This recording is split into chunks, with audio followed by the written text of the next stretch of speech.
मध्ये प्राण आणून कांबेरे परिवार आपली वाट पाहत आहे. असं म्हणतात, कोणीतरी वाट पाहत प्राणातून म्हणून जाण्यामध्ये मजा आहे, कोणीतरी गात असतं कंठातून म्हणून गाण्यामध्ये मजा आहे, आणि कोणीतरी बोलत असतं हृदयातून म्हणून ऐकण्यात मजा आहे.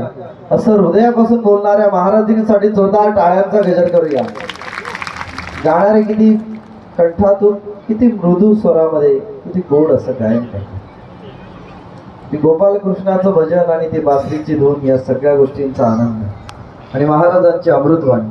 असं म्हणतात, सिंहाला पाहावं वनात, माशाला पाहावं पाण्यात, आणि जितेंद्रजी महाराज यांना पाहावं कथा आणि कीर्तनात. अशा या प्रथम भागवत करणाऱ्या महाराजींसाठी जोरदार टाळ्यांचा गजर होता, अगदी शेवटच्या माता भगिनींपासून. अहो, अजब दुनिया आहे. ज्याच्याकडे 100 किलोचं पोतं आहे त्याला ते उचलता येत नाही, आणि जो ते पोतं सहज उचलू शकतो त्याला ते विकत घेता येत नाही. अशा दुनियेमध्ये इतकं मोठं भगवत कार्य करणाऱ्या कांबेरे परिवाराचे मानावे तेवढे उपकार किंवा मानावे तेवढे धन्यवाद थोडे आहेत.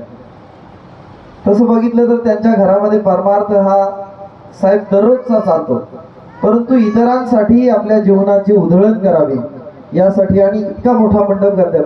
तशी पब्लिक कमी नाहीये, पण मंडपच मोठा घातलाय का बाबांची अपेक्षा सगळ्यांनी यावं, खटनट यावे, शुद्ध होऊन जावे, याती नरनार सगळ्यांनी यावं आणि सगळ्यांनी या गोष्टीचा आनंद घ्यावा. अर्थात मी साईनाथ भाऊंना बोललो की तुम्ही या कथेसाठी जेवढा खर्च करतात ना, तेवढा त्यापेक्षा दुपटी तिपटीने तुम्हाला वर्षभरामध्ये भगवंत नकळत देऊनच जातो. त्यामुळे तो देऊन जाण्यासाठी, त्या शुभेच्छांसाठी, त्या आशीर्वादासाठी आपण जोरदार टाळ्यांचा गजर करूया.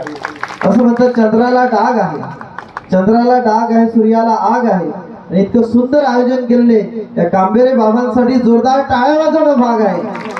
बाबा, तुमचं हे भगवत कार्य असंच चालू राहील आणि संतोषी मातेचा आशीर्वाद आहे, आमच्या शुभेच्छा आपल्या चरणी नक्कीच आहे.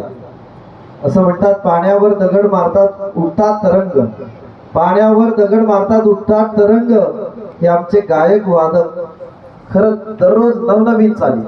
आता जीवन महाराजांनी किती सुंदर अशी ती चाल या ठिकाणी लावली आणि गोड असं गायन केलं.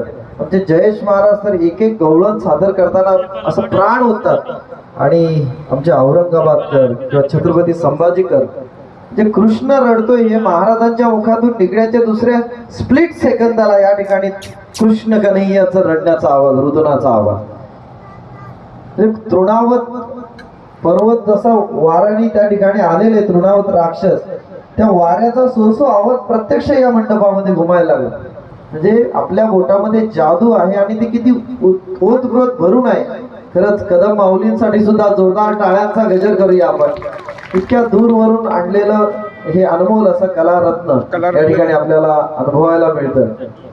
फक्त महाराज एक गोष्ट मला जाणवली, तुम्ही या ठिकाणी उठून नाचायला लागल्याशिवाय नाचायचं नाही, हे आमच्या माता भगिनींनी पक्क ठरवले. असा काही नियम आहे, महाराज श्री जेव्हा येतील त्याच वेळेला आपण पण प्रत्यक्ष जे जे भजन आपल्याला नाचण्यासारखं वाटेल त्या वेळेला आपण मनसोक्त त्याचा आनंद घ्या. आनंद का घ्या? कीर्तनामध्ये आपल्याला इच्छा असली तरी उठून नाचता येत नाही, कथेमध्ये ती मुभा आहे आणि 3 तास बसून तुम्हाला पायाला कंटाळा येईल, मुंग्या येऊ नये. तुमच्या शरीरामध्ये इतका गोडवा आहे की मुंग्या लवकर येऊ शकतात. त्यामुळे जेव्हा जेव्हा संधी मिळेल कृष्ण भजनामध्ये नाचा. आणि आज तर तुम्ही नाचायलाच बघतो, कारण हळद आहे, देवाची हळद, उद्या लग्न आहे ना, त्यामुळे आजची हळद मानायला हरकत नाही. आणि या हळदीमध्ये जो नाचणार नाही त्याला येडी हळद म्हणतात. आपण शहाणे आहोत म्हणून कथेच्या मंडपात या सुरुवातीच्या माता भगिनींनी खूप छान असं गरबा नृत्य केलं. मी त्यांना खरंच मनापासून सलाम करतो. म्हणजे महाराजांनी ते सांगितलं की रंगरंगोटी म्हणजे काय, तर मेकअप लगेच ओळखलं तुम्ही, इतक्या हुशार आहेत. बहिणीच लाडक्या आहेत सगळ्या, त्यामुळे सगळं छान अगदी चाललेलं आहे.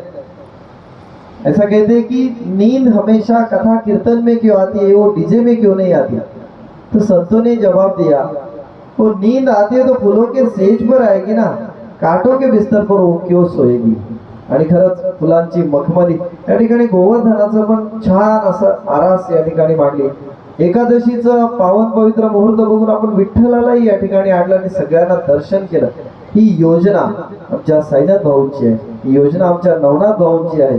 ही योजना आमच्या लक्ष्मण भाऊंची आणि या तिन्ही वहिनी ज्या आहेत ना, त्या वहिनी नाही त्या बहिणी आहेत.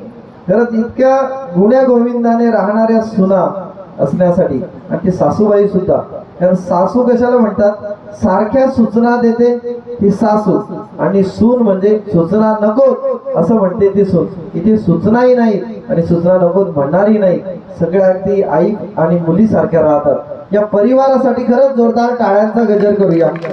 असं म्हणतात पाईनॅपलच्या रसाला ज्यूस म्हणतात, पाईनॅपलच्या रसाला ज्यूस म्हणतात, आणि जो टाळा वाजवत नाही त्याला कंजूस म्हणतात.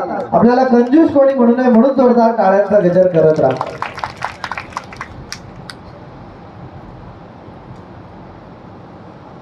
आणि या माऊलींचं स्मरण करत असताना, त्यांचं गुणगान करत असताना आपलं लाडकं लेकरू इतकं छान बोलतं हे पाहण्यासाठी, पुत्र व्हावा ऐसा गुंडा ज्याचा तिन्ही लोकी झेंडा, जितेंद्र महाराज याच्या मातोश्री या ठिकाणी आले. कुठेच बरं त्या,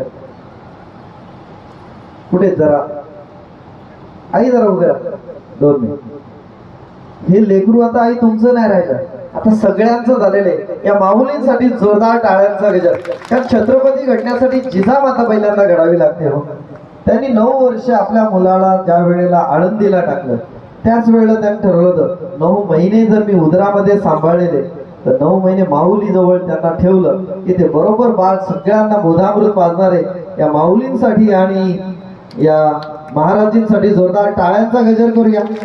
या निमित्तानं या ठिकाणी उपस्थित असलेले विष्णुपंत बाबा असतील,